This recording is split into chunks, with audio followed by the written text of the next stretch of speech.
చిన్నప్పటి నుంచి every year నాకు బర్త్డేకి ఇంట్లో కొంచెం పాకెట్ మనీ ఇస్తారనమాట. సో ఇంట్లో మా అమ్మ బాబుజీ అంటే మమ్మీ డాడీ ఇద్దరు కలిపి నాకు క్యాష్ ఇచ్చారు. థ్యాంక్ యూ సో మచ్ అమ్మా and thank you so much బాజీ. ఇది సుబ్బు ఇచ్చాడు. సుబ్బు ఇచ్చారు. ఏంటిది? Print photo. వీడు డిఫరెంట్ గా చేస్తూ ఉంటాడు అనమాట. మాత్రం ఆపుకోలేకపోతున్నావు కదా. ఏంటో నాకు ఈ మధ్య చాలా వాచెస్ వచ్చేసాయి birthday. Thank you so much Subbu.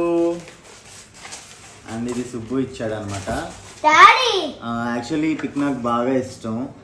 So ఎప్పుడో ఒకసారి వాడి పిక్ బాగుంటుంది అంటే అవును నాకు కూడా ఇష్టం అని చెప్పాను. అది గుర్తుపెట్టుకుని ఇది చేయించినట్టున్నాడు. థ్యాంక్ యూ సో మచ్ రా సుబ్బు. డే స్టార్ట్ అయింది కదా. ఇప్పుడు నేను ఏం చేయబోతున్నాను అని అంటే నేను టెంపుల్కి వెళ్ళి వచ్చేస్తా.